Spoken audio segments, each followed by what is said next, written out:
estão presentes, né, nessa já tradicional horário, né, já tradicional live da gente aqui nesse domingo, né, em prol da obstetrícia cearense. Eu acho que a gente tem caminhado muito e uma das poucas coisas boas aí que essa epidemia trouxe para a gente foi melhorar esses nossos encontros, né. Então, eu e a doutora Liliana Paz, que é preceptora da residência médica da neonatologia, lá da maternidade escola, nós vamos falar hoje sobre boas práticas na assistência ao parto e nascimento. Falar de boas práticas é falar praticamente de parto de risco habitual, né? Todas essas boas práticas, elas são aplicáveis a parto de risco habitual. Não que não possa ser aplicado também a parto de alto risco, elas devem, na medida do possível, ser aplicadas também em partos de alto risco.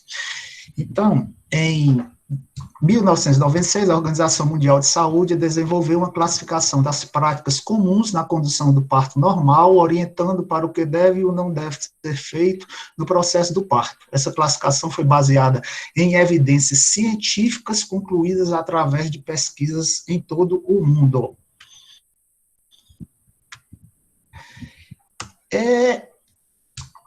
Ela, basicamente, a OMS classificou essas práticas em 4 categorias, sendo a categoria A as práticas demonstradamente úteis e que devem ser estimuladas, e as que nós vamos abordar aqui na aula, certo? Então, as boas práticas deram origem ao termo parto humanizado. Nós preferimos usar o termo parto adequado, que é um modelo de atenção ao parto e nascimento que valoriza o parto normal e reduz o percentual de cesarianas, considerando a estrutura e o preparo da equipe multiprofissional. A medicina é baseada em evidências e as condições socioculturais e afetivas da gestante e da família.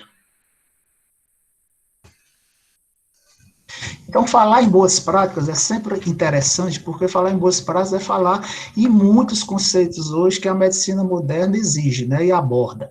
Fala em mudanças de paradigmas, em interdisciplinaridade, em segurança da paciente, em custo, em evidência científica, em tecnologias leves, orientação antecipada, empoderamento da mulher e decisão compartilhada. Tudo isso envolve as boas práticas. E antes de começar a falar das boas práticas, a gente tem também que promover uma ambiência adequada para a gente poder, né, fazer e desenvolver essas boas práticas. Então, a gente tem a maternidade, ela tem que proporcionar um ambiente acolhedor, privativo, silencioso, que dê privacidade e individualidade à paciente e ao acompanhante. Isso é muito importante. Então, começamos a falar agora propriamente na aula, né? Nós discorreremos sobre 13 tópicos, né, de boas práticas, falarei de 9, Lili falará de 4, tá certo? Que mais relacionados a partir dela, a assistência ao recém-nascido. Então, o primeiro deles, que é o que eu acho um dos mais importantes, que é evitar a admissão na fase latente do trabalho de parto. Um grande problema de toda a maternidade é evitar o internamento de pródromos de trabalho de parto, que hoje deve ser chamado de fase latente. Para a gente abordar a fase latente, a gente tem que primeiro voltar ali rapidamente aos conceitos clássicos de trabalho de parto, e aí a gente vai falar aí do trabalho do professor Emanuel Friedman, em 1954, que ele estudou a curva de dilatação do trabalho de parto, né? E a partir desse trabalho foi criada a curva clássica, que ainda hoje é usada na obstetrícia, né? Que é composta de 2 fases, uma fase latente e uma fase ativa, sendo a fase ativa subdividida em 4 fases, né, uma fase de aceleração, uma fase de inclinação máxima, uma desaceleração e o período expulsivo.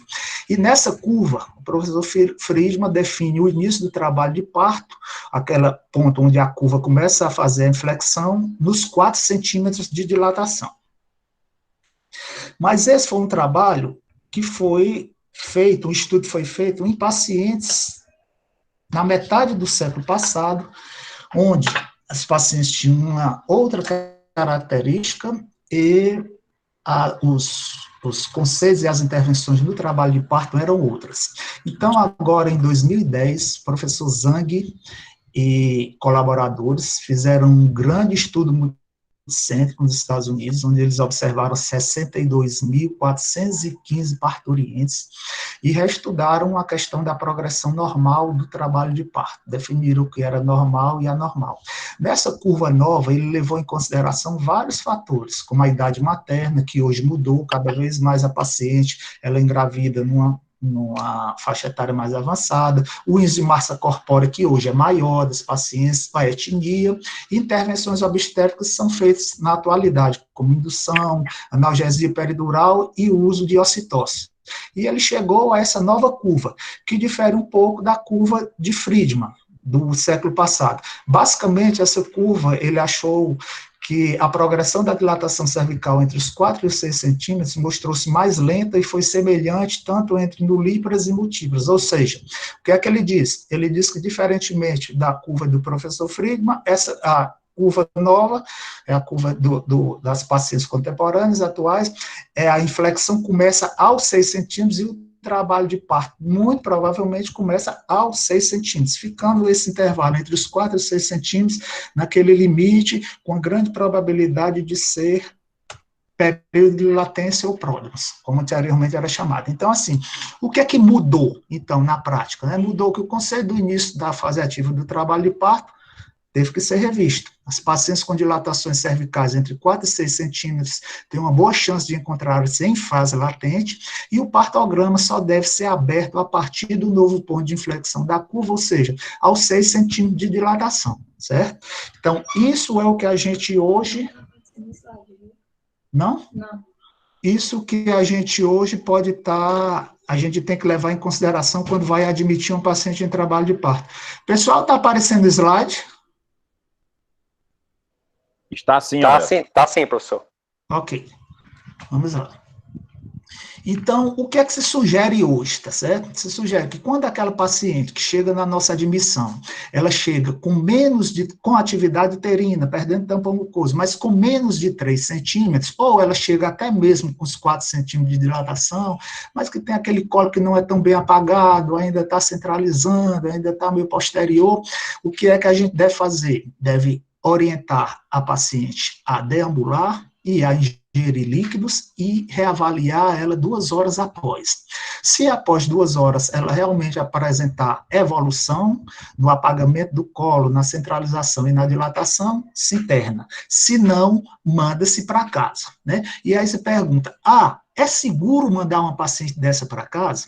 Esse trabalho aí de 2017, que é do grupo do Texas, com 4.000 pacientes, esses autores, eles fizeram um estudo sobre a segurança dessa conduta, né?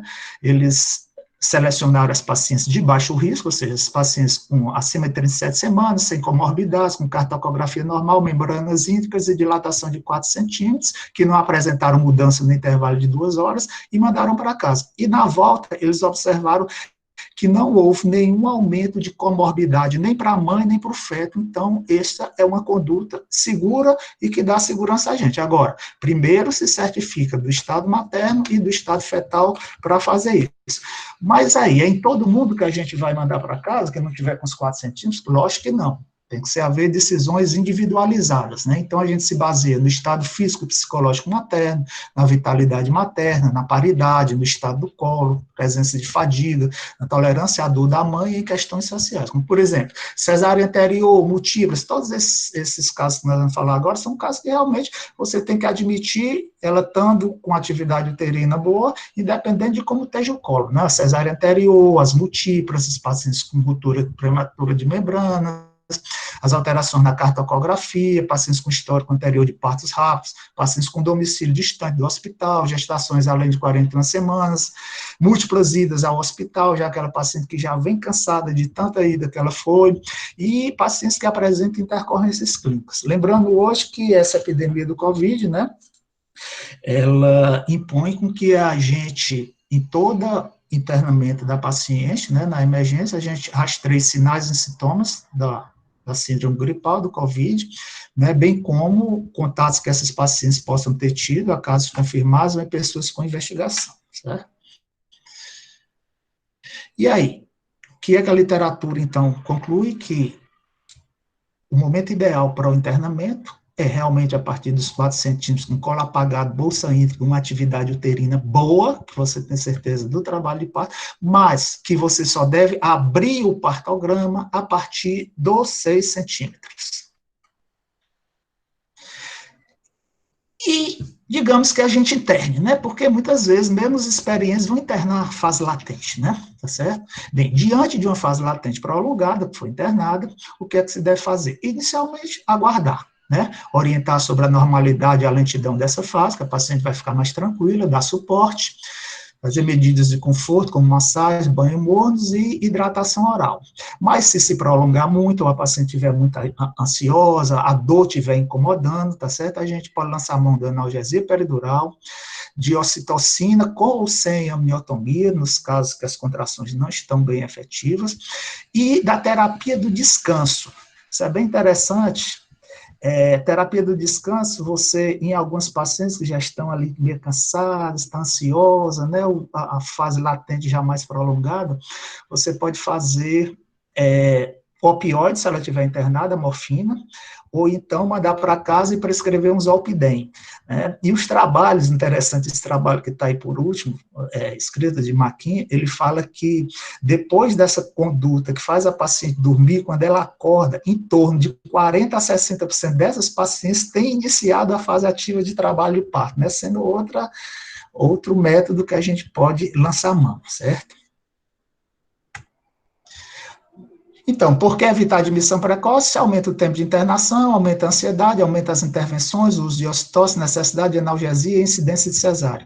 E a nossa diretriz nacional de assistência ao parto, o Ministério da Saúde, recomenda que a gente não interne em período de latência. Segunda boa prática, oferecer dieta. A nossa dieta, que o serviço decidiu junto com a anestesiologia, tá certo? É uma dieta completa, líquida completa, sem leite, tá? Quais são os argumentos que a literatura e que alguns serviços lançam mão para não querer oferecer líquido à paciente durante o trabalho de parto? Possibilidade de complicações durante o trabalho de parto ou parto que necessite de anestesia, para prevenir a aspiração do conteúdo gástrico, ou seja, a síndrome de Mendelssohn, né? Tá certo? O problema é que a síndrome de Mendelssohn é muito rara, né? Ela acontece em cada 7 a 10 milhões de casos, então é uma incidência muito rara, não tem sentido eu lançar mão dessa justificativa. Além do mais, uma redução na ingesta alimentar não garante a redução do conteúdo gástrico. O uso da analgesia geral é pouco frequente no trabalho de parto também. E a restrição alimentar no trabalho de parto, ela pode induzir cetose, certo? E já está mais que confirmado que ela não afeta os resultados neonatais. Não diminui o índice de apigar, não aumenta a admissão em UTI, nem também afeta os resultados obstétricos. E melhora a satisfação da mulher e não aumenta as complicações maternas. Então, as recomendações da OMS é avaliar o risco anestésico. No internamento, você está diante de um paciente que está com sangramento, suspeita de DPP, placenta prévia, um paciente com pré-eclâmpsia grave, que há algum risco de anestésia, principalmente de anestesia geral, você, logicamente, não vai fazer dieta para essa paciente, né? Mas tem que avaliar a necessidade de repouso fontes de energia para garantir o bem-estar materno e fetal, permitir a ingesta gestante de baixo líquido, respeitando as concepções populares e regionais. Certo? E isso é um consenso também hoje, não só das sociedades de obstetrícia, mas também das sociedades de anestesiologia. Aí é o consenso da Sociedade Americana de Anestesiologia, que diz que se deve oferecer dieta líquida, sem leite, a todo trabalho de parto de risco habitual, não obesa, com fetos adequados para a idade gestacional, com ausência de cicatriz uterina, cartocografia tipo 1 e uma via aérea adequada. E essa é a nossa dieta, né? A dieta lá da maternidade escola que a gente oferece aos pacientes. Atualmente, essa prática na maternidade escola, nós temos uma incidência de 83% no ano de 2019, a menor incidência de mês com menor incidência foi 83,7%, e o mês de maior incidência foi 96,4% de pacientes com dieta durante o trabalho de parto, certo? A terceira boa prática é a questão da punção venosa, né? Administração venosa de líquidos. A gente tem que tecer alguns comentários sobre isso, que é curto e bem interessante.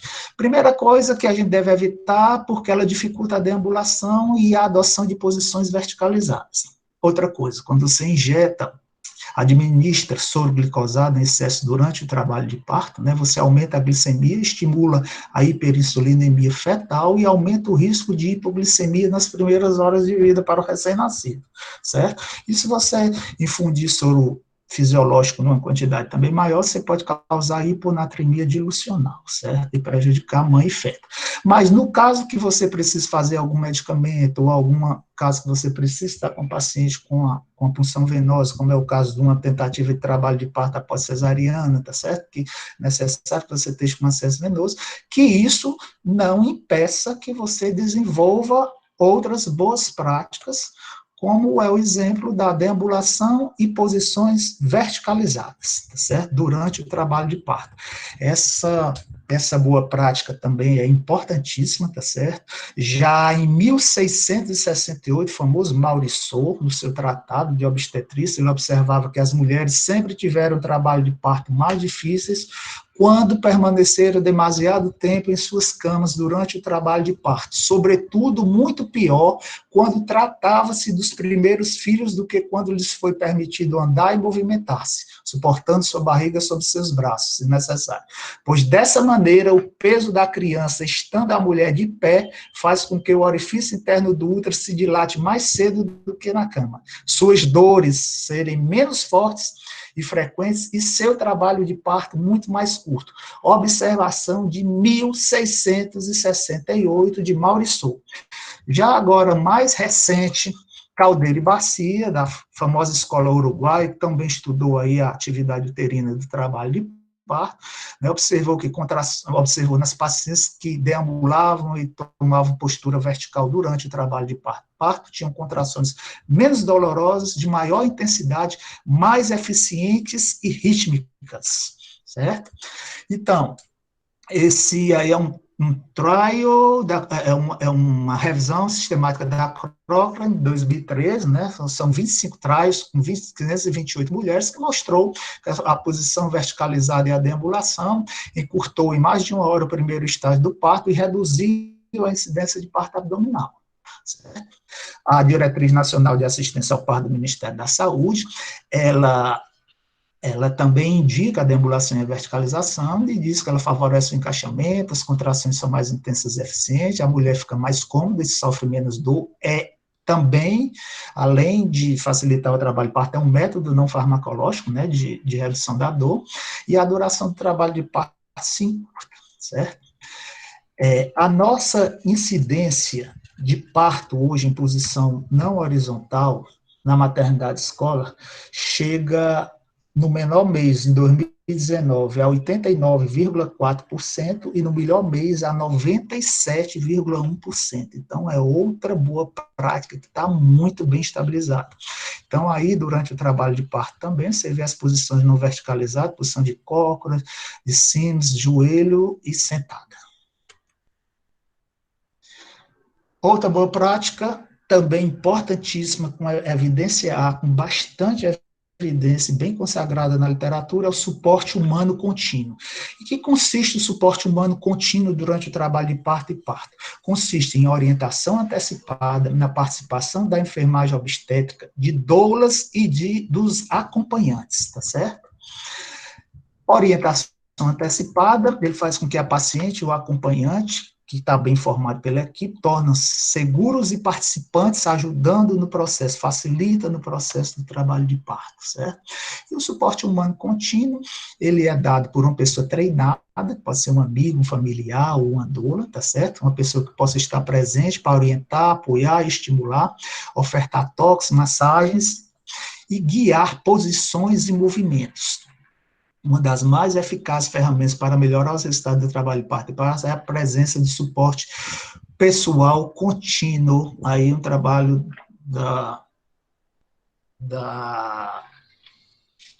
do ACOG, tá certo, e da Sociedade de Medicina Materno-Fetal, né, que eles recomendam essa boa prática aí para prevenção primária de cesariana. E aí, também uma revisão da Cochrane, né, que mostrou que o suporte social durante o trabalho de parto, né, diminui a necessidade de analgesia e anestesia, aumenta a incidência de parto vaginal espontâneo, diminui a incidência de parto vaginal operatório, diminui a incidência de cesariana e melhora a satisfação da paciente. E qual a contribuição da enfermagem obstétrica também nesta fase, tá certo? Essa revisão de sistemática de 12.276 mulheres, da Cochrane também, em 2008, tá? Mostrou que as mulheres que tiveram um modelo de assistência liderados pela enfermagem também obstétrica, né, tiveram menor probabilidade de episiotomia, de parto instrumental, precisaram menos de analgesia e de anestesia, tiveram mais parto vaginal espontâneo e teve também estímulo de iniciar precocemente a amamentação, né? Lembrar que a enfermagem obstétrica, ela participa só do apoio, né? Ela, além do apoio, dessa questão da orientação antecipada, da questão da posição, né, de toda aquela técnica que elas fazem, elas também assistem ao parto, né? Uma coisa bem completa, e a gente tem isso na maternidade escola. Inclusive, o parto feito por enfermagem obstétrica nas pacientes de baixo risco, na sala de parto da maternidade escola, no menor mês, em 2009, no mês de menor incidência foi de 22,5%, e no mês de maior incidência chegou a 48,2%, né? Você vê como a gente, na maternidade escola, tem essa questão da multidisciplinaridade e também do envolvimento da enfermagem no parto como uma coisa importante e como um ganho para a paciente, né? A outra é a doula, né? A doula também dá um suporte emocional importante para a paciente, ela faz aquela ligação da equipe com a família, né? Tá certo? Tranquilizando a paciente e repassando seus conhecimentos. É também evidência A, bem estudada na literatura, e a presença da doula no trabalho de parto está associada à diminuição da utilização de analgesia, da incidência de parto operatório, sofrimento fetal e aumento da incidência de parto vaginal espontâneo e da satisfação materna. Lembrar que o único papel da doula é apoio emocional. Ela não toca, ela não assiste parto.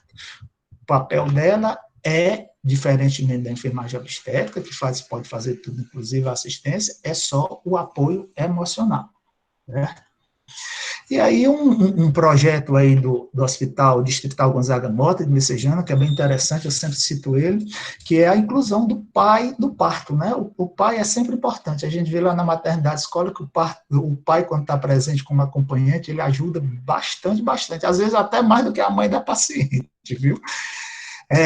E aí, o que é que hoje a literatura sugere em relação o suporte humano contínuo e a epidemia da Covid, certo?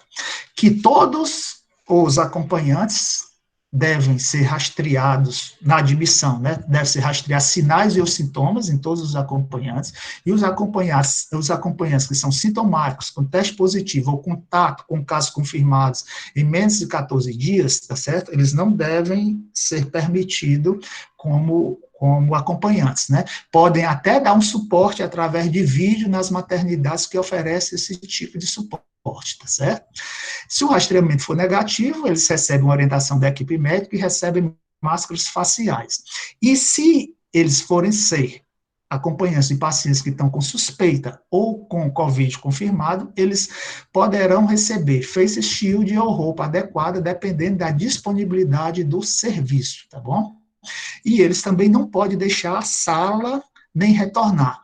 Entrou para ser acompanhante, entrou no apartamento, fica lá até o final do trabalho de parto. Que são recomendações aqui que a gente tirou do Up to Date, que foi revisado agora em 21 de maio de 2020, certo? A nossa taxa de acompanhante durante o trabalho de parto, né, em trabalho de parto normal, variou no ano passado de 85,1% a 93,3%, e durante a cesariana, nós também temos essa boa prática durante a cesárea, variou de 77% a 86,2%. Bem, sexto método a abordar é ofertar métodos não farmacológicos e farmacológicos para a dor, quando possível. certo? É bem conhecido o efeito da dor sobre o trabalho de parto, né? A dor pode causar hiperventilação, dano ao calose metabólico na mãe, diminuição da perfusão placentária, descoordenação da atividade uterina, aumento do consumo de oxigênio, aumento da resistência vascular periférica, do débito cardíaco e da pressão sanguínea devido ao aumento das catecolaminas, e aumento da incidência de depressão pós-parto e estresse traumático. Então, tudo isso, a dor exacerbada no trabalho de parto pode provocar. Por isso que a gente tem que lançar mão de métodos para tentar aliviar a dor ou tirar a dor. Quais são os métodos não farmacológicos? São métodos profiláticos, massagens perineais, cavalinho, compressão morna, música, acupuntura, banhos mornos de chuveiro, banheira, nós não temos. Lembrar que banhos, massagem, toque, respiração, palavras têm a ação de tranquilizar e transmitir experiências positivas. E não só isso é método não farmacológico para o alívio da dor. O suporte humano contínuo, como a gente viu anteriormente, ele também alivia a dor, é método não farmacológico de alívio da dor, e as posições verticalizadas durante o parto e trabalho de parto também melhoram a dor e também são métodos não farmacológicos de alívio de dor, certo? E métodos farmacológicos? Bem, padrão ouro é analgesia neuroaxial, né, certo? É a evidência de grau 2C, o ACOG recomenda, tá certo? E é a técnica mais efetiva no alívio da dor no trabalho de parto. Deve ser recomendada para pacientes que desejam analgesia farmacológica na ausência de contraindicações. Não interfere na incidência de cesarianas de maneira significativa, embora aumente a duração do segundo período do parto e aumente um pouco a incidência de parto instrumental. E em qual momento se inicia a analgesia de parto? Tem, Homero, que está em fase ativa obrigatoriamente acima dos 6 centímetros? De jeito nenhum. Segundo a literatura e segundo a Diretriz Nacional de Assistência ao Parto Normal do Ministério da Saúde, o momento é paciente internado em sala de parto, pode ser até em fase latente, é o momento que a paciente solicitar e se sentir muito desconfortável. Esse é o momento dela pedir. Tá certo? Lembrete, a gestante sobre analgesia peridural, quando se sentir confortável e segura após ela receber a analgesia, deve ser encorajada a deambular e adotar posições verticalizadas. Não é fazer analgesia e deixar ela deitada ali na cama, né? Não dá, certo? E o que é que a literatura também fala sobre alívio de dor nesta epidemia do Covid-19. Os métodos não farmacológicos, logicamente, são permitidos, né? Os métodos não farmacológicos, como a analgesia de parto, por bloqueio, também são permitidos, de acordo com suas habituais indicações, e a anestesia geral também, quando for indicada, ela também pode ser feita apenas com cuidados técnicos para a equipe não se contaminar, porque ela é geradora de aerosol. Mas o uso de opioides, como morfina, e o uso de óxido nitroso, né, devem ser evitados por darem depressão respiratória, e o óxido nitroso também por causar a formação de aerosóis, certo? A nossa incidência de métodos não farmacológicos na maternidade escola para alívio de dor, no ano de 2019, variou de 72% a 94,4%. E de analgesia de parto, a nossa incidência no ano de 2019 foi de 3,9%, no mês que a gente fez menos, a 14%. Né? A gente está com uma média aí de 8% a 10% durante o ano, né? Que é uma média satisfatória, mas a gente ainda tem um objetivo de melhorar bastante isso aí. Próxima, boas práticas, é a monitorização cardíaca da frequência fetal. É aquela velha briga. Como é que se deve fazer a monitorização cardíaca da frequência fetal durante o trabalho de parto? Ausculta intermitente ou cardiotocografia? Certo? Bem, este trabalho não achou, né, nenhuma evidência de benefício do uso da cardiotocografia na admissão para pacientes de baixo risco, né? e mostrou que essa prática, né, de fazer cardiotocografia nesse grupo de pacientes foi aumentar a incidência de taxas cesarianas em 20% dos casos, certo? Por que não se deve fazer de rotina a cardiotocografia nas pacientes de baixo risco, tá certo? Primeiro que realmente não precisa. Segundo, porque a cardiotocografia intraparto, ela forma padrões muito complexos e é difícil de interpretar, tá certo? Esta revisão aí de 2013 da Cochrane, que envolveu 3 ensaios clínicos randomizados com mais de 37 mil mulheres, mostrou um aumento da taxa de cesariana nas pacientes que fizeram cardiotocografia intraparto em pacientes de baixo risco, um aumento da incidência de parto instrumental e não mostrou diferença significativa na mortalidade perinatal nem na incidência de paralisia cerebral quando comparou a ausculta intermitente com a cardiotocografia intraparto. Então, que é que a Diretriz Nacional de Assistência ao Parto diz que a ausculta intermitente da frequência cardíaca fetal é o método recomendado para parturientes de baixo risco. Você deve fazer essa ausculta antes, durante e depois da contração uterina. São 3 momentos e os 3 auscultas devem estar informados no prontuário, né, devem estar escritos no prontuário em cada avaliação da paciente. E quais são as pacientes que têm critério para fazer cardiotocografia? Certo? São as pacientes com litomaniose meconial, aquelas que durante a ausculta intermitente você observar alguma anormalidade, os pacientes com intercorrência clínicas materna, com restrição de crescimento, ou por própria solicitação da paciente, certo? E com que frequência se deve fazer a ausculta intermitente nas pacientes de baixo risco? No primeiro estágio do trabalho de parto, a cada 30 minutos, no segundo estágio, a cada 15 minutos. Nas pacientes de risco elevado, que não são de risco habitual, no primeiro estágio, a cada 15 minutos, e no segundo estágio, a cada 15 minutos, tá certo? Também recomendação da COG, do Colégio Americano e da própria Diretriz Nacional de Assistência ao Parto, tá bom? A nossa... Bem... em relação à epidemia do Covid-19 e a monitorização da frequência cardíaca fetal, que é uma coisa também que está gerando muita dúvida aí na nossa sala de parto. O que é que a literatura diz? Esse mesmo up-to-date, agora atualizado em 21 de maio de 2020, ele pede para considerar no acompanhamento das pacientes com trabalho de parto, com suspeita ou com Covid confirmada, para considerar a idade gestacional, a estabilidade dos sinais vitais maternos, o nível de oxigenação materna, comorbidades, e que a decisão deve ser compartilhada com o paciente e acompanhante, certo? Mas ele sugere que a monitorização deve ser feita por cardiotocografia de maneira contínua em todas as pacientes suspeitas ou confirmadas de Covid-19. Isso é meio, assim, não dá para fazer no nosso meio, né? É uma coisa meio inviável para a gente. O que é que a gente sugere, tá certo? Naquela paciente que tem indicação de parto normal, que não tem indicação de cesariana, é aquela paciente com suspeita ou confirmada, tem indicação de parto normal, que está assintomática ou oligossintomática, com saturação acima de 95%, saturação de oxigênio, ela pode fazer uma cardiotocografia na admissão, para ver se está tudo bem, e o restante do trabalho de parto, ela faz a ausculta intermitente da frequência cardíaca fetal, a cada 30 minutos na primeira fase e a cada 15 minutos na segunda fase.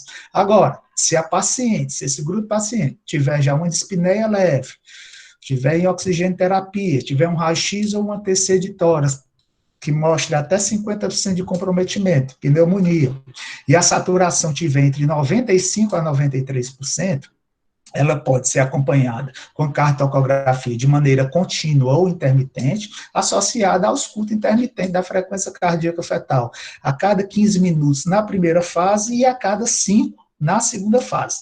Lembrar uma coisa, saturação de oxigênio acima de 93%, segundo a literatura, tá certo? Segundo o up-to-date, é indicação de parto cesariano, certo?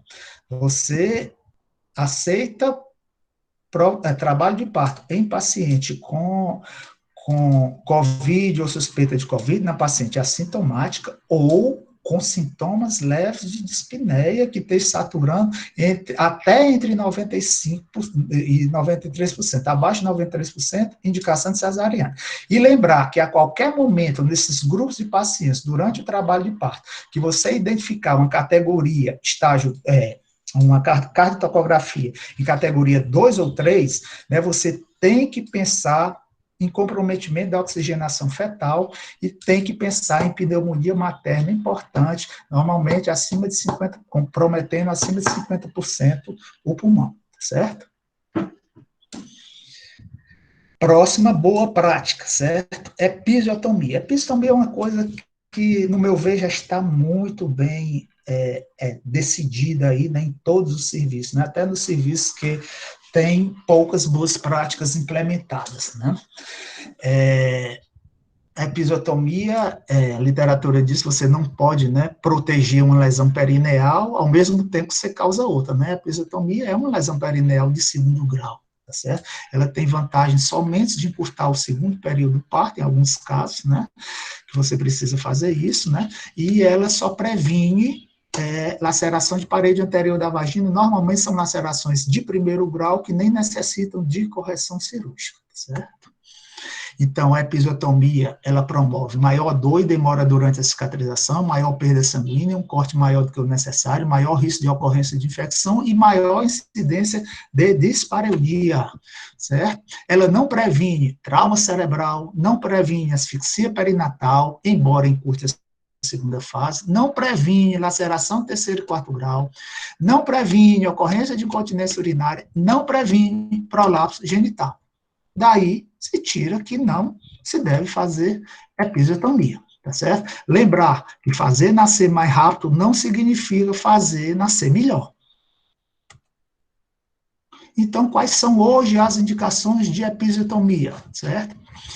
Você faz a episiotomia quando você está tendo um desprendimento do policefálico em occipito sacro. Por quê? Porque nesses casos a incidência de laceração terceiro e quarto grau são maiores, certo? No sofrimento fetal agudo, porque você precisa encurtar o trabalho de parto, certo? Na presença de cicatriz perineal prévia, paciente que já fez episiotomia prévia, por quê? Porque aquele tecido fibrosado ali tem pouca elasticidade e ele vai lacerar, certo? Nas pacientes que tem períneo curto, menor do que 4 centímetros, pacientes cardiopatas, pneumopatas, que não podem, que precisam também ter um abreviamento do segundo período do parto, e em fetos macrossônicos. Em relação a parto pélvico e parto instrumentado, você tem que avaliar individualmente a necessidade de episiotomia. Eles não são indicação absoluta de epísio, tá certo? Isso tudo é consenso da Diretriz Nacional de Assistência ao Parto Normal. Isso está tão bem estabelecido em nosso serviço, essa prática, que a nossa incidência no ano passado de episiotomia variou de 0,9% a, no máximo, 4,1%. O que é que a literatura sugere? O seu serviço deve ter, no máximo, entre 10% a 15% de episiotomia. A gente está no nível de até 4%, certo? Bem, o que é que a gente preconiza? Manobra de ritmo, certo? Que é a proteção do períneo no desprendimento do policefálico e também do ombro posterior, lá na frente, no desprendimento da cintura escapular. Mas hoje, pessoal, até a manobra de ritmo está sendo questionada, né? Hoje muita gente já ouviu falar da questão do hands-on e hands-off, né? Que tem muito trabalho aí na literatura, né?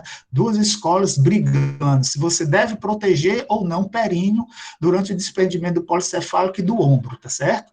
Então, aí dois trabalhos com bastante paciência, né, uma revisão sistemática e uma meta-análise, todos os dois publicados na Cochrane, tá certo? Em 2017 e 2015, né? Não conseguiram chegar a uma conclusão. As evidências atuais são insuficientes para uma recomendação de mudança das práticas atuais de proteção de injúria obstétrica do esfíncter anal. Ou seja, não dá para definir se hands-on ou hands-off, quem é que tem mais razão. Certo? Mas, ano passado, certo? Foi lançado esse trabalho aí, em 2019, né, na BERF, né?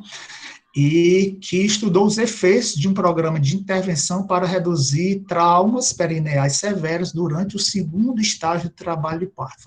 Foi um estudo bem bacana, que estudou 16.336 partos, metade deles prospectivamente, metade retrospectivamente, tá certo? E o que foi que ele fez? Ele estudou no grupo prospectivo, né? Ele fez intervenções tipo, pacientes todos tinham que ter uma boa visualização perineal durante o período expulsivo, todos tiveram suporte perineal com desprendimento controlado da cabeça, manobra de Ritgen, todos tiveram uma comunicação eficaz entre o assistente e a paciente durante o período expulsivo, e foi feita a episiotomia médio-lateral quando necessário. E o que foi que eles acharam? Né? Que quando você fez essas intervenções, no grupo que você fez essas intervenções, você teve uma diminuição de lesões esfincterianas de terceiro e quarto grau. E ele observou também que os principais fatores que são preditores da ocorrência de OEs foram peso fetal acima de 4 quilos, a idade materna acima de 35 anos e o parto instrumental. Então, o que foi que ele concluiu, esse trabalho? Que intervenções ativas foram associadas a uma redução de injúria obstétrica de esfíncter anal de 5,9% para 3,7%, tá certo? Com significância estatística. Então, corrobora o que a maternidade escola preconiza como rotina. Tem que fazer proteção perineal. A nossa determinação é fazer hands-on. Maternidade escola não faz hands-off, é rotina, e todo mundo tem que seguir essa rotina. O nono, né, nona boa prática, delivramento placentário ativo. Eu gosto muito dessa boa prática, porque é uma prática que impacta muito na mortalidade materna, que é que a gente volta de novo ao assunto da hemorragia pós-parto, certo? E o que é o delivramento placentário ativo? É basicamente a realização de ocitocina, 10 unidades intramuscular, após a expulsão do ombro fetal, tá certo? Associado ou não à manobra de Brandt-Andrews, certo? Então, se faz 10 unidades de ocitocina intramuscular no músculo vasto lateral da coxa, imediatamente após o delivramento do ombro. E para os obstetras que têm prática e sabem fazer a manobra de Brandt-Andrews, você associa ela. O que é a manobra de Brandt-Andrews? É uma tração controlada do cordão umbilical associada à elevação do corpo uterino via transabdominal. São duas forças, uma força para baixo, tracionando com moderação o cordão, e uma força para cima, né, elevando o corpo uterino, exatamente para não ter problema de inversão uterina, principalmente na paciente multípla, naquela paciente com trabalho de parto prolongado, que pariu feto macrossômico, né, que tem uma frouxidão ligamentar maior.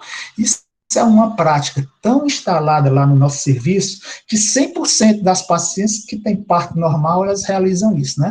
Toda técnica de enfermagem, né, que está auxiliando a gente lá durante o trabalho de parto, ela já sabe que ela tem que, assim que começa a proteger períneo, que a cabeça começa a coroar, tá certo? Ela já tem que estar com a ampolinha para fazer a injeção intramuscular com 10 unidades de ocitocina. Certo? Então, o manejo ativo do delivramento reduz a perda sanguínea da parturiente em 30% a 40%, diminui a anemia materna e a mortalidade por hemorragia pós-parto, que é causa importante de morte nos países em desenvolvimento. Tem que realizar em todos os casos o exame de membranas e cotiletes, só para não esquecer. E por fim, tá certo? A monitorização da paciente na primeira hora pós-parto, outra coisa que às vezes é esquecida, né? O período de Greenberg, que é aquele período que corresponde à primeira hora pós-parto, tá certo?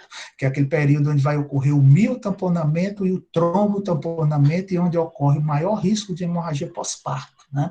Essa paciente deve ser reavaliada a cada 15 minutos, tá certo? Onde você deve observar o tônus e o lóquio e deve aferir a PA e o pulso, tá bom? Essa também é uma medida que tem que ser tomada, a gente já vem batendo nela lá na maternidade escola, e é uma medida que a gente também já tem uma incidência bacana lá de realizar, certo? Agora eu vou passar a palavra à doutora Liliana Paz, que é preceptora da residência médica de neonatologia, lá da Maternidade Escola, e ela vai falar sobre esses 3 temas aí relacionados também a boas práticas. A palavra é a sua, Lili. Boa noite a todos, eu sou supervisora do programa de residência médica e também sou instrutora do programa de reanimação neonatal da Sociedade Brasileira de Pediatria. Doutor Mero, eu só tenho que achar onde é que o senhor está com os slides aqui, que agora eu me perdi no espaço. Só um minutinho. Se quiser, eu passo aqui. Não, tem que ser você para passar, era o nosso combinado. Ah, tá certo. Pronto.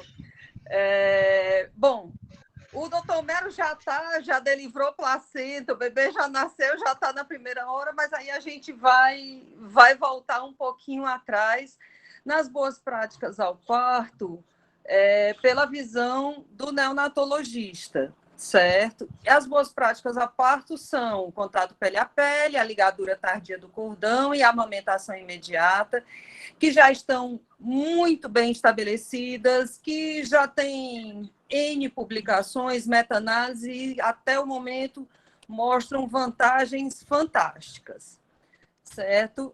Próximo, o contato pele a pele entre mãe e recém-nascido durante a primeira hora de vida no pós-parto com aleitamento, próxima. Qual a definição? É a colocação do recém-nascido em posição prona, despido, sobre o tórax da mãe, coberto por um campo aquecido, idealmente logo após ao nascimento. Esse período logo após o nascimento tem sido considerado um período sensitivo, que é importante para a programação do comportamento futuro. Quem que a gente coloca em contato pele a pele na primeira hora? A gente coloca em contato pele a pele na primeira hora os bebês maiores ou iguais a 34 semanas, nascidos de parto cesáreo, parto normal, que estejam em boas condições. E o que é que isso representa para o bebê? Esse primeiro momento é um momento de vínculo. E esse contato traz benefícios futuros, tanto de manutenção de aleitamento por mais tempo, como também de vínculo entre mãe e filho. Próximo. Então, os efeitos no contato pele a pele. Como eu falei, a duração do aleitamento, os trabalhos mostraram que aquelas mães que tinham o bebê colocado e que aleitavam logo após o parto, esse aleitamento se mantinha por muito mais tempo. Tinham um melhor vínculo. Além disso, né, se a gente se preocupa profundamente com hipotermia no recém-nascido, a mãe vai ter a temperatura de 37 graus, então ela vai dar uma estabilidade térmica para o seu bebê. Como ele mama logo após o nascer, isso previne hipoglicemia neonatal e a colonização bacteriana, né? Em tempos de bioma, em que microbiota é o que há de mais moderno, quer dizer, o mais moderno é o Covid, mas quase o mais moderno, a colonização bacteriana muda os caminhos e tem uma série de trabalhos mostrando até relações com alergias futuras. Próximo. Na cesárea, né? Aí, assim, tem sempre o argumento, não, contato pele a pele no parto normal, ok, a gente faz isso desde que o mundo é mundo.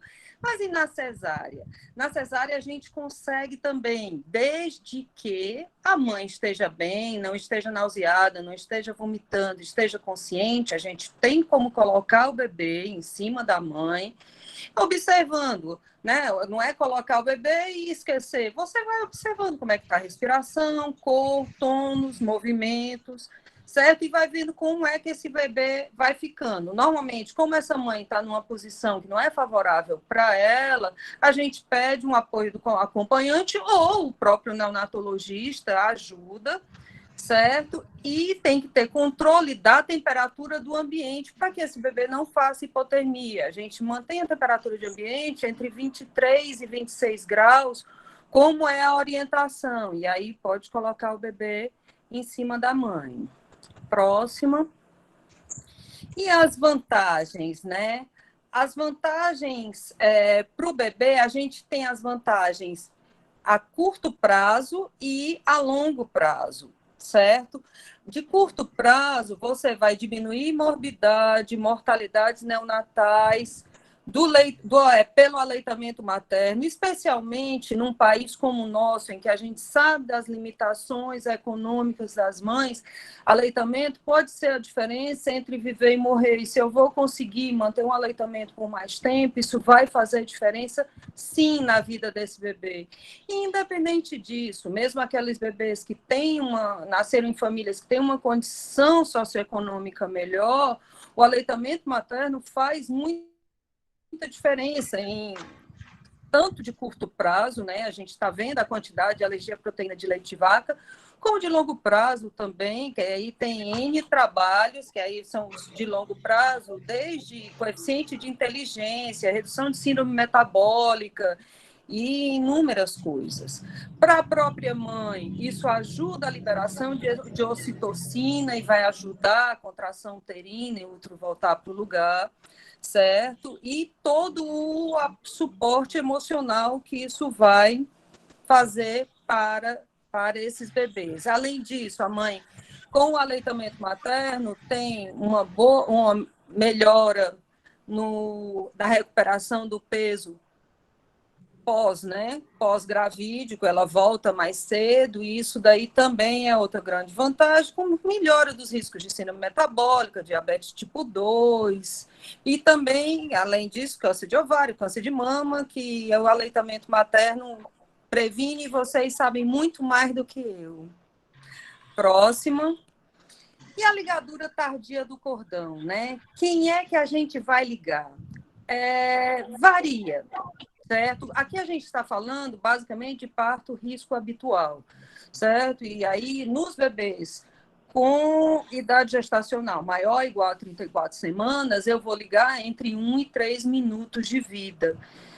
Mas eu posso fazer ligadura tardia do cordão umbilical nos menores de 34 semanas? Posso, entre 30 e 60 segundos, desde que esses bebês, tanto os maiores quanto os menores, estejam bem. E o que é que eu chamo de bem? É um bebê que está ativo, que está chorando e que eu vejo que eu posso aguardar. E as vantagens, né?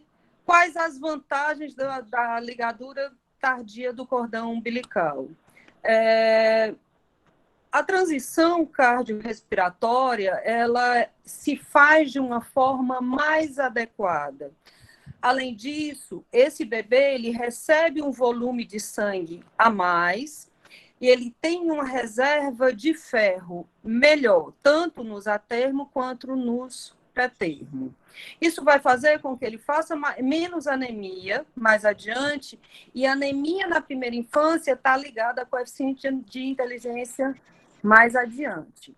Nos prematuros, além dessa vantagem, certo? Que se eu imaginar que um bebê prematuro tem uma grande chance de ser transfundido posteriormente, então ele ter um volume de sangue maior e ele ter uma reserva de ferro maior faz diferença para ele, mas além disso, como eu tenho essa transição e esse equilíbrio hemodinâmico melhor, isso diminui o risco de hemorragia intraventricular e de sepse. Isso também significa menor uso de ventilação mecânica e surfactante por conta dessa transição mais adequada. Só tem vantagem? Não, não tem só vantagem. A grande desvantagem é a nossa incidência de hiperbilirrubinemia, que fica aumentada, com maior necessidade de fototerapia, com um tempo de internação maior para o desespero do professor Edson, e, infelizmente, isso daí prolonga, mas as vantagens que a gente tem superam em muito as desvantagens. E isso já temos evidência, tudo prova. A próxima. E como é que está a maternidade escola, né? A ligadura tardia do cordão no parto normal está excelente. Varia de 77% a 89%. No parto cesárea, de 75% a quase 86%, 85,9%. E o contato pele a pele? no parto normal, de 71,9 a 84,8, e na cesárea de 43,8 a 65%. Eu acho esse dado fantástico, vocês veem que a gente está conseguindo até 65% de contato pele a pele no parto cesárea, que são mães que já são mães mais comprometidas, tanto que foi indicada a cesárea, a gente trabalha com mães muito graves lá. A amamentação na primeira hora, a amamentação na primeira hora no parto normal está variando de 60%, variou, né, no ano de 2019, de 66% a 78%, e no parto cesárea de 40,4% a 54,8%. A próxima. E em tempos de Covid, né? Como que ficam as boas práticas em tempo de Covid? Em tempo de Covid, assim, na verdade, todos nós fomos pegos por essa pandemia e tinha N dúvidas. Mas, à medida em que o tempo foi passando, o que é que ficou, né? Os chineses, eles não faziam clampeamento oportuno de cordão e eles tinham indicação de clampeamento imediato. No entanto, tanto o Royal College, quanto a Academia Americana de Pediatria, quanto a Sociedade Brasileira de Pediatria, orientam o clampeamento oportuno do cordão entre 1 e 3 minutos. Com relação ao contato pele a pele e amamentação, são formados muitos aerosóis, aquela mãe está doente, ela tosse, ela espirra. A orientação é que faça um asseio dessa mãe, ela tome um banho, faça as medidas de higiene, e aí se pode colocar em contato pele a pele a amamentação, mas de cara não, né? Mas o clampeamento oportuno do cordão está mantido. A outra boa prática, né, na verdade, que eu não fiz um slide dela, mas que a gente tem tomado um cuidado especial, é com a hipotermia. Hipotermia em recém-nascido é igual a mortalidade. Então, mesmo nos bebês de parto, de risco habitual, a gente toma um cuidado desde pré-aquecer a sala, manter a sala em 23 a 26 graus, evitar deixar portas, correntes de ar, que esse bebê vai perder calor, sempre pré-aquecer os campos para esse bebê ser recepcionado em campos aquecidos. Recepcionou, enxuga o bebê para colocar no corpo da mãe, que a mãe também vai aquecê-lo. Enquanto você está observando no contato pele a pele, manter ele sempre aquecido. Se ele precisar ir para um berço de calor radiante, também tomar todos os cuidados para esse bebê não fazer hipotermia. E, se necessário transportar esse bebê, transportar sempre em incubadora de transporte, que já ficam, as incubadoras ficam no corredor para previamente aquecer, para a gente minimizar os riscos de hipotermia terapêutica. Os nossos menores de 34 semanas, a gente sempre, além de todos esses cuidados, a gente coloca a touca, o gorro e coloca o salco plástico para evitar a hipotermia, que é decisivo para a vida deles. Pronto, doutor Homero. Muito obrigado, Lili. Cumpriu demais, muitíssimo obrigado pela sua participação. E vamos continuar aqui, o restinho da aula é bem curtinho, tá bom? Só para finalizar. Aguarde aí, por favor. Então, a gente tem aí toda essa sequência de segundos passos, a gente tem esse banner afixado, né, um banner pequeno afixado dentro de todos os nossos apartamentos, né, para os internos, os residentes, sempre lembrarem dessa sequência de boa prática, né? Nasceu, né, isso aí fora da epidemia Covid, logicamente. Nasceu, coloca o bebê em cima da mãe, contato pele a pele, faça a administração da ocitocina intramuscular, o clampeamento oportuno do cordão umbilical, né, estimula-se a amamentação, né, precoce, na primeira hora, faz a tração controlada e a manobra de Brunt-Angles, tá certo? E sempre observar o tônus e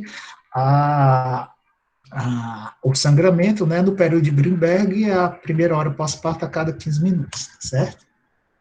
E aí, para fazer isso tudo, pessoal, é importante que cada serviço desenvolva a sua ficha de monitoramento, né, que contém todos os indicadores. Lá na maternidade escola, a gente tem essa questão da interdisciplinaridade muito bem estabelecida. E a gente tem a enfermagem obstétrica como um parceiro enorme da gente, tá certo? E a gente consegue dar uma assistência bacana, tá certo? Consegue ensinar isso para o interno e para o residente, porque a gente realmente faz parceria. Apesar de ter ainda umas arestas, algumas coisas, isso aí todo serviço tem, sempre vai ter, né? Mas, no geral, a gente consegue muito bem isso. E a gente tem isso aí, a enfermagem cuida muito bem dessa parte da ficha de monitoramento, né? Que ela é importantíssima para a gente, ao final de todo mês, a gente fazer a nossa estatística de todos os indicadores, né? De boas práticas. E a gente trabalhar mês a mês, o que foi que diminuiu, por que diminuiu, né? O que tem que melhorar. A gente normalmente faz reuniões para ver o que está acontecendo, tá certo? Procurar ver o que é que está dentro da sala de parto favorecendo a não prática, né, de algumas dessas boas práticas, tá bom? Então, é importante você ter isso, e o seu serviço ter isso, né, bem determinado, né, para a gente poder estudar e corrigindo e fazendo mensalmente aquele trabalho de formiguinha, tá certo? E, por causa disso tudo, é que a maternidade escola, em 2016, né, foi agraciada pelo Ministério da Saúde como um centro de apoio em boas práticas, né? Nós somos uma das 2 maternidades do Nordeste que somos matriciadoras de boas práticas para outras maternidades. Isso aí foi um trabalho que veio sendo feito pela direção do hospital, né, que dá muito apoio, desde a época da doutora Zenilda, passando pelo doutor Carlos Augusto, e agora com o doutor Edson Lucena e a doutora Raquel.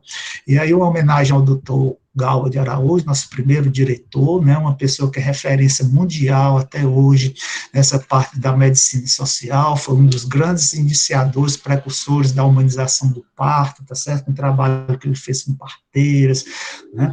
Então ele sempre é lembrado nas nossas aulas, né, pela grande contribuição que ele deu, que ele representa para a gente. E para finalizar, afirmar que é imperativo que essas boas práticas continuem acontecendo no sistema de saúde público e privado para promover uma melhor qualidade na assistência ao parto e nascimento da população brasileira. Era isso aí que eu tinha que falar. Muito obrigado.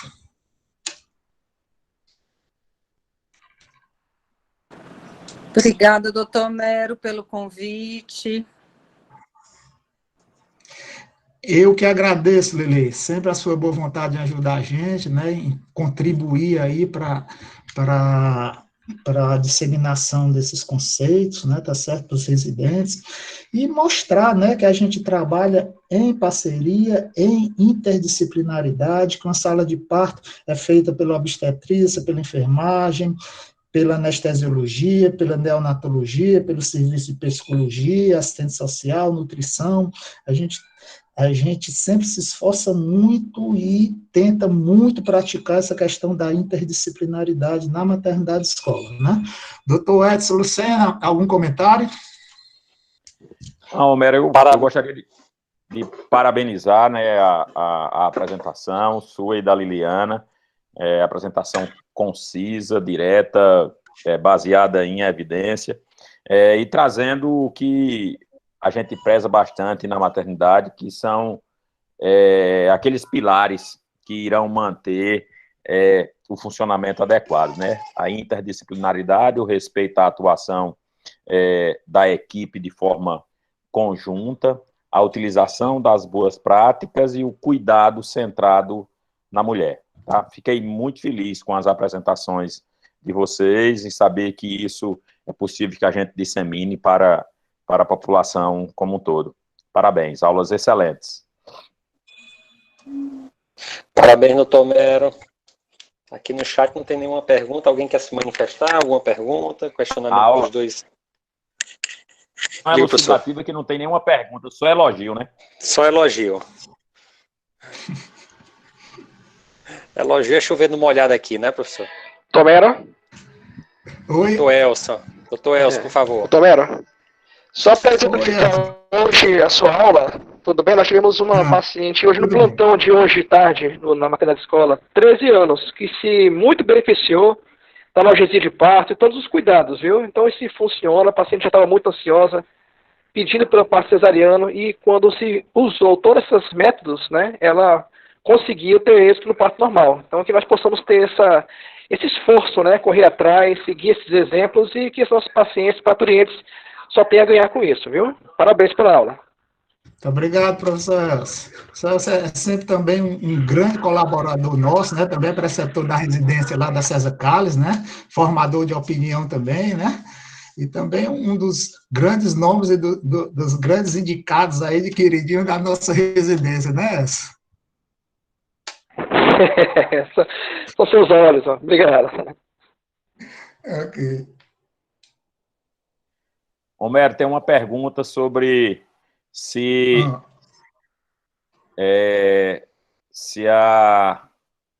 existe mudança de desfecho perinatal com analgesia. Não. O que a gente observa é que a grande maioria das pacientes, elas evoluem muito melhor durante o trabalho de parto com analgesia, né? Aquela questão de diminuir as catecolaminas, de relaxar a paciente, de melhorar, de coordenar as contrações, né? Até porque é nossa prerrogativa lá, que é paciente que está com analgesia de parto, né? A gente não deixa ela deitada lá dormindo, né? Ela pode até descansar se ela estiver assim, mais exaurida um pedaço, a gente deixa ela dormir um pouquinho, mas depois a gente levanta, a gente bota no cavalinho, a gente bota para deambular, né? Tudo isso é possível com catéter de peridural, e a gente vê que acelera a primeira fase do trabalho de parto. E normalmente, se você não faz não fica fazendo muito repique, não tira demais a dor da paciente, você também dificilmente vai interferir na segunda fase. Você interfere na segunda fase é quando você começa a fazer muito repique da anestesia e acaba tirando a dor da paciente, tá certo? E isso diminui a efetividade da contração. Nesses casos aí, algumas vezes você precisa de um fósforo de alívio, né, só para não deixar o período expulsivo prolongar um pouquinho. Mas não é o comum. O comum é que a evolução do trabalho de parto é muito boa com isso, a gente tem uma experiência muito bacana em relação a isso. O Elcio que eu diga.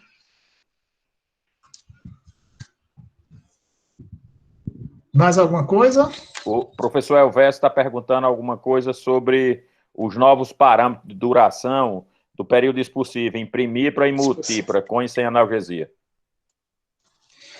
Professor Elvésio, os parâmetros com esse novo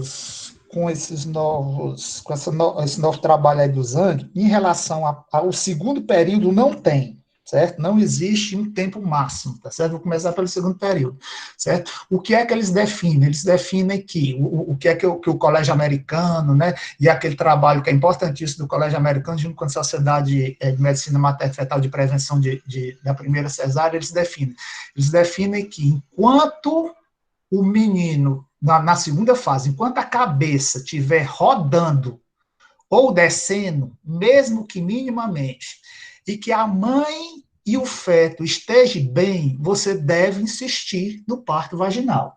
Tá certo? Você deve tentar insistir no parto vaginal. Logicamente que avaliando todo o contexto, avaliando a altura de fundo uterino, a regra de Johnson, né, comorbidade, história prévia de parto, distóxico, tá bom? Como é que está a cartocografia, como é que está o líquido amniótico, tá certo? Isso, como é que está o emocional da paciente, como é que estão as contrações dela, então você faz todo esse conjunto para fazer sua decisão. Mas o que é que ela disse? Não tem um tempo definido enquanto tiver a mãe e o menino bem, e ocorrer uma mínima rotação da cabeça, ou uma mínima descida da cabeça na segunda fase, você deve prolongar. Assim, o que é que se tem mais ou menos que se faz fora isso, tá certo? É que pacientes com analgesia, né, sendo primigestas, 2 e 3 horas, não, sem analgesia, sendo primigesta 2 horas, sendo primigesta 3 horas e sendo multigesta 2 horas, e com analgesia 3 e 4 horas, tá certo? É o que a maioria faz, tá certo? E o trabalho de parto, não. O trabalho de parto hoje você já aceita também um tempo bem maior, até porque onde foi que o Zhang mostrou que tem alteração hoje, na curva, né, de dilatação, é entre os 4 e 6 centímetros. Para você passar dos 4 por 5 e por 5 por 6, no final, quando você soma isso, você pode esperar até 12 horas a mais, 8 a 12 horas a mais, ganhar no trabalho de parto. É por isso que você não abre hoje um partograma, que a gente continua usando o partograma de Philpott, que é o partograma que foi desenvolvido levando em consideração a curva de Friedman, né, a gente não deve hoje usar ele, abrir a partir dos 4 centímetros. Por quê? Porque se eu abrir hoje a partir dos 4 centímetros, eu posso dar um diagnóstico de distorce entre 4 e 6 centímetros, se ela começar a custar ali, aquele período entre 4 e 6 centímetros, pode durar até hoje 12 horas, né, 8 a 12 horas a mais, eu posso dar um diagnóstico errôneo por engano de distorce. Então, só abre a partir dos 6 centímetros, tá certo? Inclusive, hoje, o que é que se tem de período de pródromos também? Período de pródromos esse período que deve ser chamado de fase latente, né?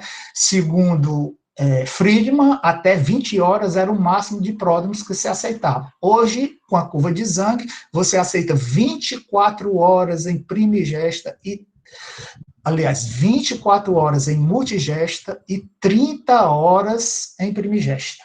Tá certo? Então, hoje tudo mudou. Hoje se usa muito bom senso, hoje se usa muito o estado materno e fetal, o desejo materno, como é que ela evolui com analgesia, como é que ela evolui com boas práticas, tá certo? É mais ou menos isso aí. Ótimo. Mais alguém? Acho que era isso, né, professor? Um sucesso. Parabéns, muito bem, professor. Sucesso. Parabéns a todos. Só lembrando que próximo domingo a gente tem interrupção da gestação prevista em lei com a doutora Débora Brito. Tá? E George, sobre a de Covid? A de Covid vamos deixar ainda em stand-by, professor, que a gente vai combinar com a Marza com os outros, com os outros participantes, aí a gente divulga no início da semana, amanhã ou terça no máximo. Combinado. Tá bom? Bom resto de domingo, boa semana para todos. Um abraço. Parabéns, pessoal, tudo de bom. Obrigado, professor. Obrigado, um abraço, pessoal. Disponha. Obrigado, Lili. Show, Homerinho. Esse Homerinho é... Boa noite, obrigada a todos. Boa noite, pessoal.